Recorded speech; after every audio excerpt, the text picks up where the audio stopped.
भगवत गीता गीता की यह कथा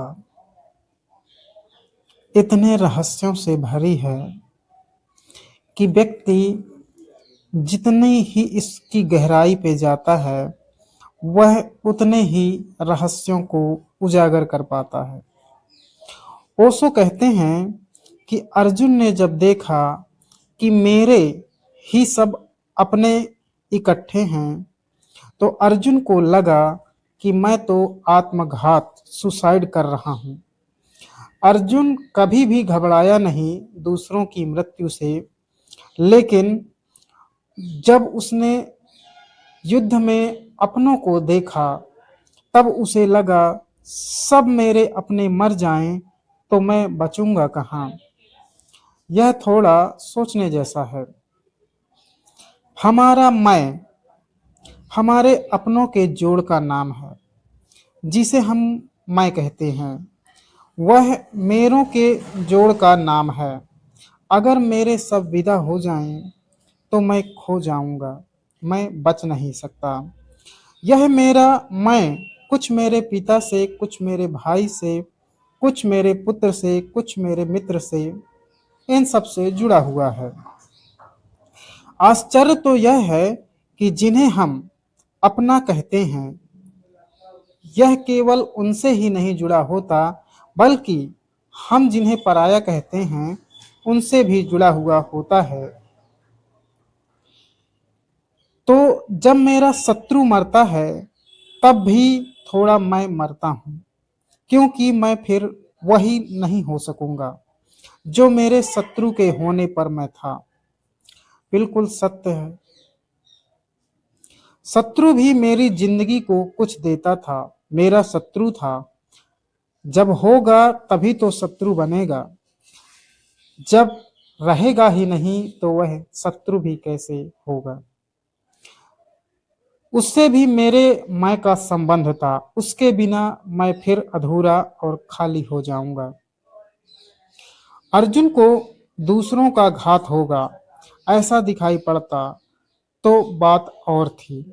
अर्जुन को बहुत गहरे में दिखाई पड़ा कि यह तो मैं अपनी ही आत्महत्या करने को उत्सुक हुआ हूँ। यह तो मैं ही मरूंगा। मेरे मर जाएंगे तो मेरे होने का क्या अर्थ है। जब मेरे ही न होंगे तो मुझे सब मिल जाए तो भी व्यर्थ है। क्योंकि इस धरती पर आप देखेंगे कि लोग एक एक इंच की जमीन के लिए लड़ रहे हैं, लेकिन धरती के किसी हिस्से पे हजारों किलोमीटर रेगिस्तान, आयरलैंड, बर्फ से ढके हुए नदी, पहाड़, जमीन पड़े हुए हैं। हजारों किलोमीटर में कोई आता जाता नहीं है, सब खाली मैदान पड़े हुए हैं। यह भी थोड़ा सोचने जैसा है। हम अपने लिए जो इकट्ठा करते हैं वह अपने लिए कम, अपनों के लिए ज्यादा करते हैं। जो मकान हम बनाते हैं वह अपने लिए कम, अपनों के लिए ज्यादा होता है। उन अपनों के लिए जो साथ रहेंगे और उन अपनों के लिए भी जो देखेंगे और प्रशंसा करेंगे, और उन पराये अपनों के लिए भी जो जलेंगे हमसे और ईर्ष्या करेंगे।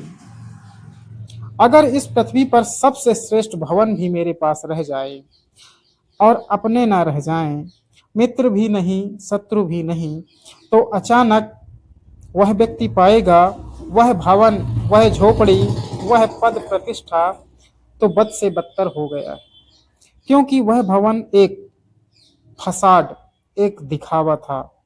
उस भवन के माध्यम से अपनों को, परायों को मैं प्रभावित कर रहा था।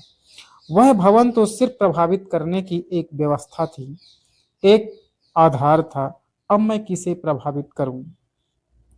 आप जो कपड़े पहनते हैं वह अपने शरीर को ढकने को कम, दूसरे की आंखों को झपकने को ज्यादा है।